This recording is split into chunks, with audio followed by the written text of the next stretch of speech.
Welcome, everyone, to this interview where I'm super excited to be talking with Pedram Shojai. Firstly, Pedram, welcome and thank you so much for joining me. Great to be here. Just to give people a little bit of Pedram's background, Pedram Shojai is a former Taoist monk who is an accomplished physician of Chinese medicine and green activist, and has lectured on wellness around the world. His no-nonsense approach teaches esoteric concepts to Western readers in an easy-to-understand way. He's the author of several books, including The Urban Monk, The Art of Stopping Time, Focused, Exhausted, and Trauma, and producer of multiple films and series, including Vitality, Origins, Prosperity, Interconnected, Trauma Gateway, and Conscious Parenting. He's also the co-founder of Whole.tv, a first of its kind health and wellness streaming service with live and original content. Pedram, as I was researching for this interview, I found a quote of yours on the website for your series on trauma that I thought really encapsulated some of the essence of what's so important. You said, hurt people can heal a lot of other hurt people, but they have to heal themselves first. That's the promise. That's the hope for all of us. Many of us that have been impacted by trauma, we recognize the gifts and the potential we might have to help others, but we have to start with ourselves, don't we? Yeah, it's the crux of it, and that's the hardest part, isn't it? The tendency, the nature of how our human brains work, just psycho-emotionally, is we tend to avert pain, right? And the aversion of pain has led to multi-billion-dollar industries around all of the anesthetics, whether they be Netflix, whether they be Vicodin, whether they be other types of drugs, right? There are many paths to self-medication that help us avert the pain, but the pain doesn't go away, does it? So we can just bring down the volume. We can keep working at chipping away at how terrible we feel by enhancing our mood in different ways, but the root of the problem is still there, right? And so that's really the challenge with trauma. It's what got me very interested in it. As we would deal with patients over the years in our clinics, and certain people just didn't get better. And when we started to dig, a lot of it had to do with underlying trauma. You start to dig and say, oh, got it. There is this operating system, this psycho-emotional kind of pain encapsulated in memories in time that is lodged inside of your bioelectric field. It's lodged inside the fat cells of your body or wherever the hell, this thing gets stored, right? And the amygdala can't let it go. You can't feel safe. You can't relax, and therefore you can't heal. And or there is a subtle script that spins off of that allows you to self-sabotage and kind of undo the last 6 weeks of progress we had by going on some bender. And so, it became very interesting clinically for myself when I was, as a clinician. And then, as we started getting into kind of, all the media and things that I do, man, it was just a recurring theme. And it's kind of like the elephant in the room. No one wants to talk about it. No one really wants to acknowledge it. And when it stays under the carpet, it rears its ugly head at the least convenient time, doesn't it? You mentioned the way that we try to self-medicate that pain, and often we see that pain as the problem, the pain as something to get rid of. But ultimately, really, that pain is a message, right? It's a calling from something inside of us that's saying, I need attention. Yeah. There's a practice I did back in probably the early 90s called symbol linking theory, symbol linking therapy, which was finding the energy around whatever that trauma was, finding the feeling, scanning the body around it, wherever it was in your body, whether it's lodged in your shoulder, in your tummy, the back of your head, and just kind of leaning into that and then feeling into that and breathing into that and allowing the energy to express itself instead of just moving away every time from the pain, is just breathing into it and allowing yourself to acknowledge its existence. And it's almost like a balloon that starts to get deflated. It starts to take all the charge away from it. And, it's the aversion of something means I'm moving away from something. So let's just say the something, and I'm not going to use this in a qualitative measure, but just for language purposes, let's just say the event, someone bullied you, someone, abused you, we'll associate a negative charge to that. And so every time you feel that, it doesn't feel good. So then you move to a positive charge and you constantly try to move away and move to the opposite polarity of that pain. Well, I got a negative charge and a positive charge. I now have a dynamo, and I've created an energy field around this thing. And the more I avert that pain, the more anti-energy, more opposite energy I put into that, until I've created, an energetic life form, if you will, that feels like it has a life of its own. And so getting in and deflating that balloon, getting in and dissipating the energy field you've created around the aversion to this thing is the solution. It just, everything that we've been trained by the give the kids sugar cereal, take a pill for an ill medical model that we come from, has developed around productizing a quick fix and circumventing that. And here we are decades later with all the same problems. It doesn't work that way, right? It just doesn't work that way. You've got to get in and heal it. Yeah. And of course, as you touched on a little bit earlier, that I'd like to open up a little bit more, trauma impacts the body in so many different ways. You talked about the impacts on the amygdala, for example. Say a bit more about perhaps that impact, but also some of the other bodily systems that get impacted and shaped by unprocessed trauma. Yeah, I mean, if you don't feel safe, I mean, there's a binary switch that's pretty simple. We can start with that. Just sympathetic versus parasympathetic nervous system. And the sympathetic nervous system, very, very efficient at getting us out of trouble. Run from the lion, attack the enemy, all the kind of things, at this point, you've probably heard this before. And then, the opposite being the parasympathetic, which is rest and digest. And you really, it's, if you think about it metaphorically, it's, you're sending all your troops to the front line and mobilizing your industries to fight a battle versus, coming home, bringing the boys home kind of thing, and then having money for, school books and roads. And it's hard to thrive domestically when you're at war all the time. But in the metaphor that, kind of carries into the nervous system, if you're constantly going to sympathetic, you're constantly pulling blood from the part of your brain that's responsible for higher moral reasoning, negation of impulses, just all of the things that kind of separate us from the monkeys. That part of the brain gets shut down and the blood goes to, the big muscles and the legs and says, get the hell out of here. This is a crisis. Now, look, that works when you need it to work. But, the death by 1,000 cuts lifestyles that we live in right now, I mean, forget about your bills, forget about traffic, forget about all that. And then you have underlying trauma, which is kind of a simmering cauldron underneath all of it that can get set off by, God knows how many triggers. It's very easy to kind of always get shifted into that sympathetic dominance. It's very easy to keep flipping the switch that way. And what happens is, look, we're creatures of habit. You water a plant, it grows, right? So if you keep firing neurons along a particular pathway, then you start to kind of build tendencies along being just kind of a hair trigger type of person.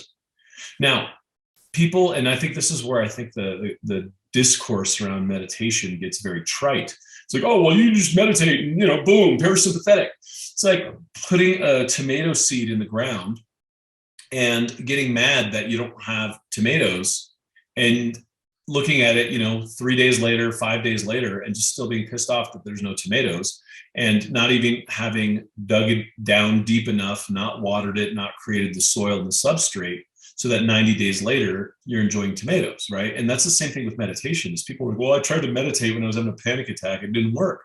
that's not what it's designed for, right? It's, that's what Quaaludes are for, man. Like that's, you know what I mean? Like we have this instant gratification model that meditation has become subjected to because we insist on fitting it into our insane paradigm instead of changing our paradigm, right? Meditation is about watering those fields every single day so that your fuse gets longer and you have the resilience to stay in rest and digest even when bullets are flying, or go there and come back, but because you've built out a nice ecosystem of well-watered fields so that parasympathetic is where you live. Now, that doesn't happen overnight. That doesn't happen with a stupid app on your phone, and it doesn't happen by listening to a podcast. It happens by meditating, right? It happens by doing the practice on a daily basis. Well, just to be clear, if I download the app, that's not enough. I actually have to do something. That's it. And that's where the marketers get you, right? It's like, oh, don't worry, just buy this product. And then, and the dirty secret behind all of it is they're going to forget all about it. And they're going to buy our next product. And they're going to buy our next product. But no one slows down to actually do the work. Right. And to me, I mean, that's not a popular message. I'm not a guy, trying to sell, painkillers or sugar cereal here. Right. Is the people that have come across my universe, whether it's, priest, monk world or doctor world or any of it, the people that have understood that it's the nexus of control is here and this is where the work has to start and this is where the work has to happen every day, they're the ones that get better. And the ones that are looking for the next doctor, the next guru, the next pill, the next app, or the next, set of goggles or whatever the hell they invent next to fix all their problems and circumvent the healing process are still searching, aren't they? When you think about, of course, it's not quite as simple as two categories. If we were to categorize two groups of people, those that don't do the work, that get perhaps seduced by the next quick fix or do the work for a week because they're in crisis. And then as soon as they feel a little bit better, they stop following through. And then that group of people who do the work and they're consistent in doing the work. What's the difference? What are the strategies that you deploy to try and move more of the people from group one into group two? Yeah, that's a good question. It's a difficult question to answer because it's really the problem humanity is trying to solve around, $1 trillion healthcare industry that sucks. And, all of it, right, is we have become quick fix / addicted to, it's like, hey, if we run out of money, we print more. Right. It's we don't balance the budget. We don't fix the economy. We just, we pretend we create more. And you just keep making the bubble bigger because that's the, kind of the overarching ecosystem we live in. And if you take the macrocosm down to the microcosm, it's the same thing. It's like, man, I just got to get through today. I got to get through Q2. We got my daughter's wedding. Then also, it's just there's always something that is an instant thing that we got to solve around instead of, our life. Right. We don't work on our life. We work on, kind of the dopaminergic issues around our next set of problems. Right. So that said, another metaphor, you can tell I'm a metaphor guy because, that's what monks do, is if you think about the difference between hunters and farmers. Right. If I'm a hunter, I see a deer, I chase it down, I get it, we eat for a day or two, a week or two, maybe I get a whale and we eat for a month. We run out and then we got to get out there and hunt again, right? Whereas if I take the time to till my fields, if I take the time to water and create the soil and harvest, the seeds and put them back in the ground, eventually, I got to get out there and check on my crops, but the crops are yielding on a daily or quarterly, seasonal basis in a way where we're all eating, right? And we're not running around trying to, hunt the next fresh kill. And I think that can cross over into some of these practices as well is, I live off of interest, but I don't, it's like I was a monk for years and I, sat on my ass and meditated for a long time and, great. What have you done today? Right. I've been up since 5:15 this morning, doing my Qigong, doing my meditation, feeding the piggy bank. Why? Because I don't want to go tap into the principle after I've gotten out of the interest. And now I'm sitting here with a lower yield because I'm living off of my savings. I want to continually add to that piggy bank, continually till that soil so that I continue to feel better. right? I don't know what tomorrow brings. My kid goes to school, they come home with some boogers, we all get sick.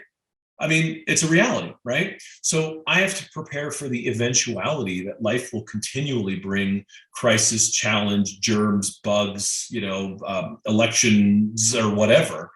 And I need to have an operating system that's built around lengthening my fuse instead of putting my my finger in the next hole that's leaking, right? And that right there, that kind of proactive operating system versus reactive operating system is really a big challenge. There's very few people that move to proactive because they're living in reactive, but you got to start there, right? And so what is reactive? Okay, I have trauma, I have social anxiety, I have angst.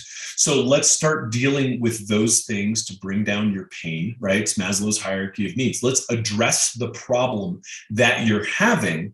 And in doing so, let's make you feel better. Now, you have, let's say, 10 bars of feel better, right? Let's invest 3 of them into a future forward lifestyle modification that allows you to continue to feel better, right? I don't want to go from migraine to hangover to Advil to hangover to, you know what I mean? It's like this cycle of just self-abuse. We stay in it because we're so used to pain and self-medicating, and our operating system hasn't changed.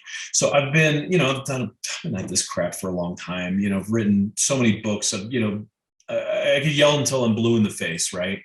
The problem, my humble opinion, the problem with the industry is, again, people are constantly being told what they want to hear because that's what they'll pay for.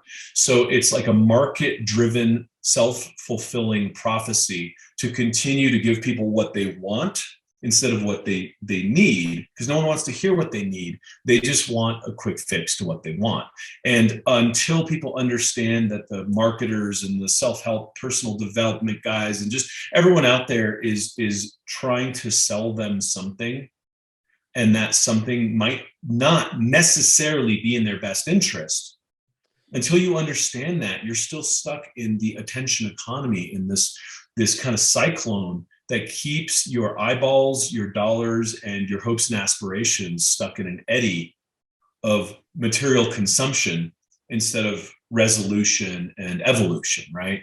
And, you got to blow up the Death Star, man. Like that, there's just no other way about it. You've got to change the game, because if you keep playing in the same game, you're going to get the same results. There's something about a kind of radical honesty somehow in what I'm hearing you say. Like, I think about sometimes we use copywriters to help write kind of web copy and emails.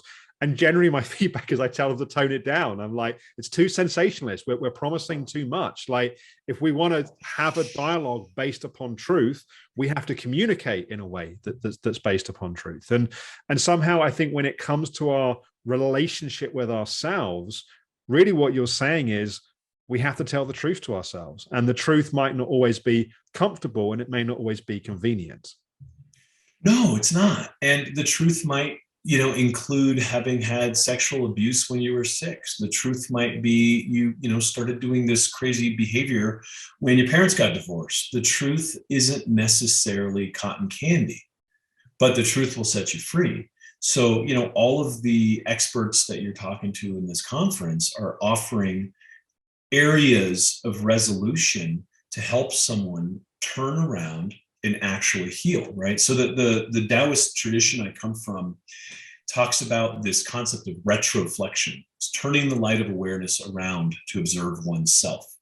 So if I'm experiencing pain, my natural kind of Western gut reaction reflex is, let's go throw a football. Let's get a mimosa, avert. And at that moment, it's just like, okay, hold on a second. I'm feeling an extreme amount of discomfort around this person. They remind me of my dad who used to yell at me, Stop, acknowledge now. Okay, I don't feel comfortable sitting with this pain without the tools.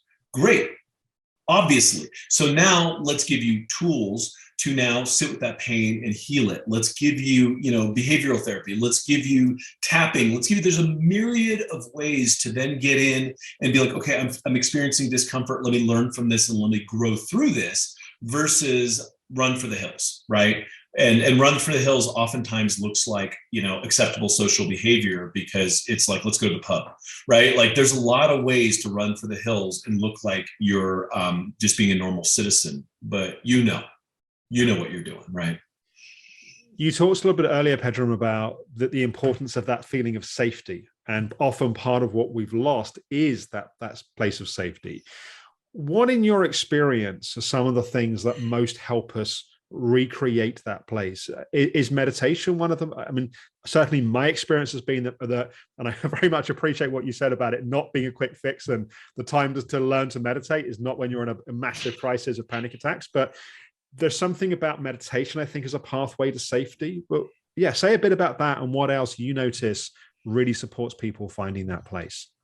Yeah, it's big, right? Because there's a lot of ways to, depending on where you came from, obviously, need safety, right?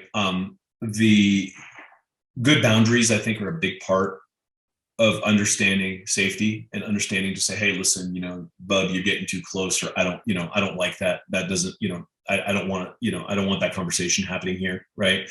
And so boundaries and just being honest about communicating boundaries, right? I think a lot of people need that, and I think a lot of people feel unsafe because their boundaries have, already been compromised, right? Over years of neglect, abuse, bad habits, all of it. And so how do you do that? Again, I think one of the major missing ingredients is what you're alluding to, is consciousness.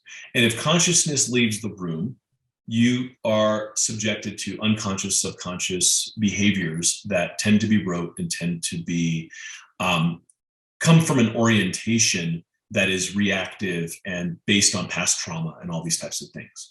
So you got to be in the room to make the conscious decision. And that's where, again, meditation is, again, it sits in a central, pivotal role, right? In bringing you back into awareness, activating your ability to become aware of what's happening in your body, and eventually getting you to come from your prefrontal cortex, which is the part of your brain, which is, again, negation of impulses. Oh, yes, I'm going to pick up that cigarette. No, monkey, no, don't pick up that cigarette. Or I'm going to, run off and sleep with this person. No, that's a habit that you are trying to get out of. In the moment, the monkey mind, coming from the amygdala, coming from past experience and emotional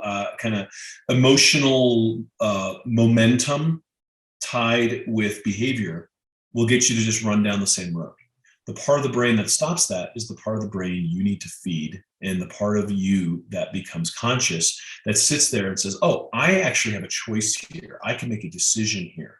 And the more you get yourself back in that driver's seat, the more likely you are to catch yourself in one of those moments. And, again, monkey, no, right? Don't. Let's go to the salad bar instead of the burger joint. Let's go to the gym instead of the bar. Let's go for a walk instead of, screaming right now. Let's just take a minute. There's always a better decision on the other side of the moment. But, we're all guilty of it. I've had plenty of bad moments in my life, and I was a monk. Right? It's just the human thing, right? It's just where we come from. It's just how we react. So I think meditation is absolutely essential. And again, I'm not selling meditation. Like, just go do it. There's Google meditation. Like, it's not the pill I'm espousing. It's not the pill I'm pushing on people.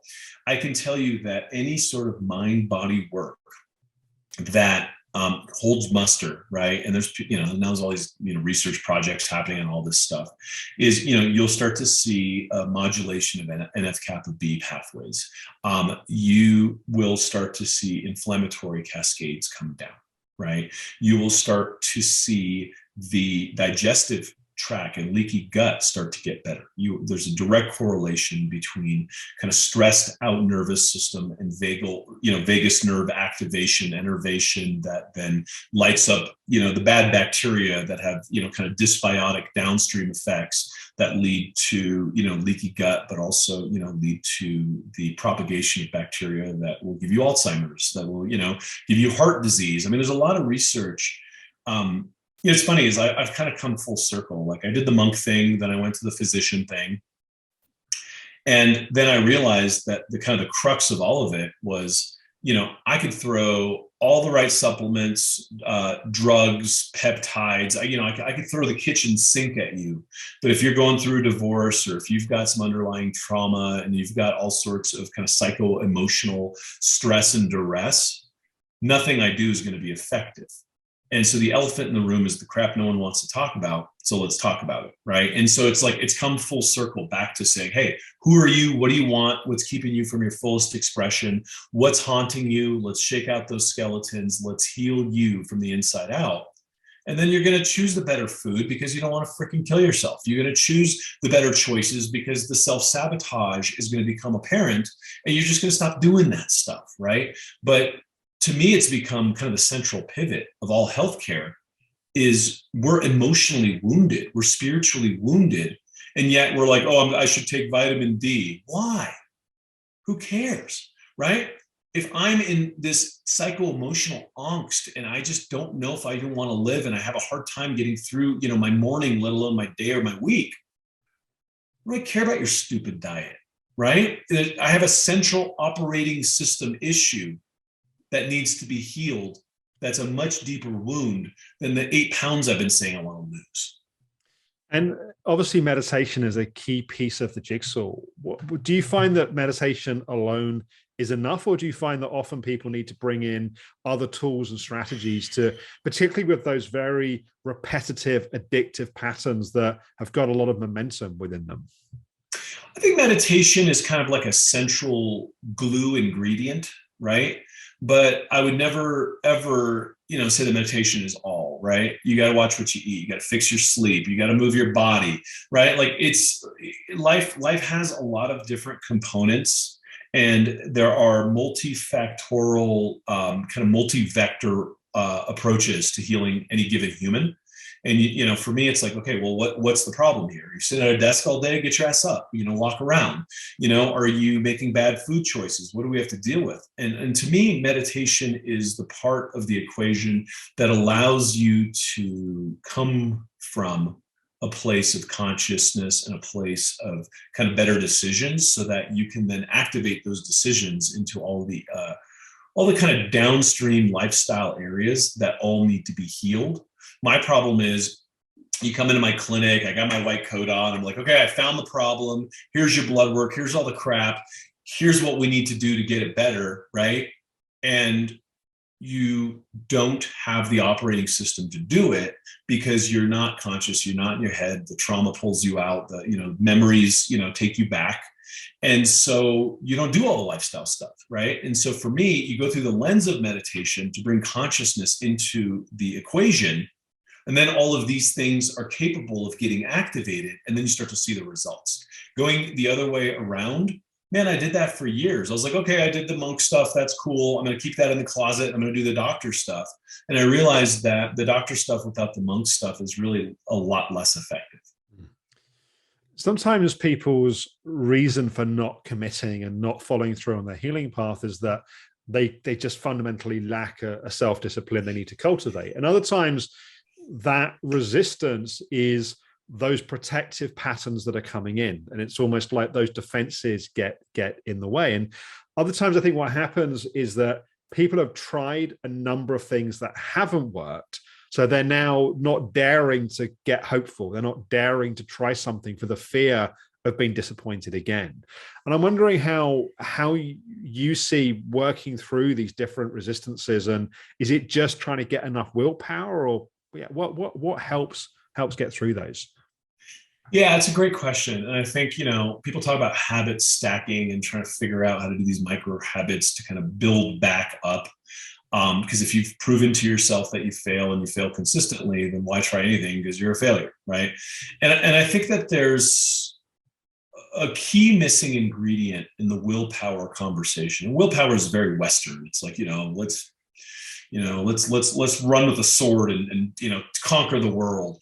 I think the problem with willpower is it is decoupled from the other active ingredient that needs to constantly be there, right? So we talk about intention a lot. Intention. And, look, you save up your energy and you have a bunch of intention, and, come January 5th, you've blown your wad and you're back to your old habits, and, where'd your intention go, right? I think intention without attention is really an imbalanced formula. So think about it. You have the power and the drive and the volume and the energy of intention, but you lose focus. And so it's like, a garden hose that just kind of like blah out of a bucket of water and you're out of water. Whereas if you were to direct it with like drip lines to say 5 key important plants that you want to water, and then you don't let that water go anywhere other than the places that you focused it, you're going to have a yield in that garden, aren't you? And the problem, again, with attention is that it's a scarce resource. Facebook wants your attention to sell to advertisers.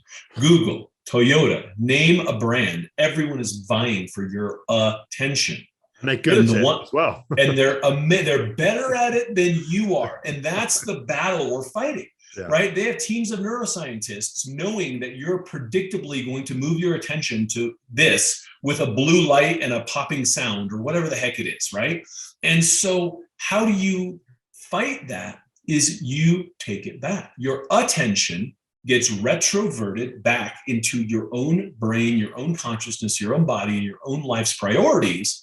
And the more you learn to grab your attention and corral it back, the more you have it as a superpower or a resource to then focus it on saying, dude, you said you're going to get to 20 pull-ups. What is it going to take? Dude, you said you're going to get to, your sales goal. What's it going to take? And instead of getting up the next day and being like, oh, Becky wants to go to lunch, you're like, yo, I said I'm going to the gym, right? And keeping your attention coupled with your intention allows these things to manifest. It's actually kind of, from the Taoist perspective, it's the heart energy and the kidney energy, the fire and the water. Together they make steam. That's kind of the magical ingredient, really, to manifesting anything, is having the attention focused enough to drive the intention. And so the energetic, to get metaphysical about this, the Shen, or the attention / spirit, is housed in the heart, and the gateway is the eyes. And it will couple with the Jur, or the willpower, that's housed in the kidneys as the water element.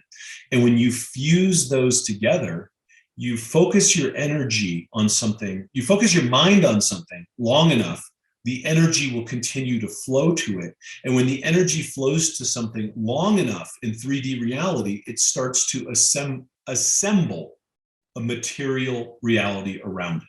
You want to manifest something, keep your focus on it, keep your energy on it, and keep putting energy into it, and you will see it manifest. Now, you go to the monkey swinging from vine to vine, which is, the brain of most people. Most of us are so defocused, we can't even manifest a flippin' breakfast, let alone the life of our dreams, right? And so to me, attention has become really the scarce resource and the battleground of consciousness. And the entire economy is mobilized to pull the attention away from your life into their dreams and aspirations, right? Which is usually just quarterly earnings or, some political agenda, but everyone's vying for your attention to pull away from your life and your life garden into theirs. So what's it going to be, right? And of course, that comes back to why the meditation piece is so important, because part of what we're doing in meditation is we're training our attention. Yeah. You want to stand a flipping chance? You better be able to maintain your focus long enough on something other than a TV commercial. And again, I'm sorry, folks, that just takes practice, right? Like, that's not something that, so people are like, oh, I tried to fly a helicopter, it didn't work. It takes thousands of hours, man. Like, you want to be a helicopter pilot? It takes a little bit of work, right? Now, this isn't like, okay, helicopter pilot to me is an elective, right? Having control over your own mind and manifesting the life that you choose versus the one that you're told to pick, that to me is life and death, right? That's the matrix crap right there. So, what's it going to be? You want to be a mental slave, stumbling around in a world that makes no sense, trying to, buy Toyotas or purses to feel good about yourself? Or do you want to live life fully? There's a blue pill and a red pill. What's it going to be?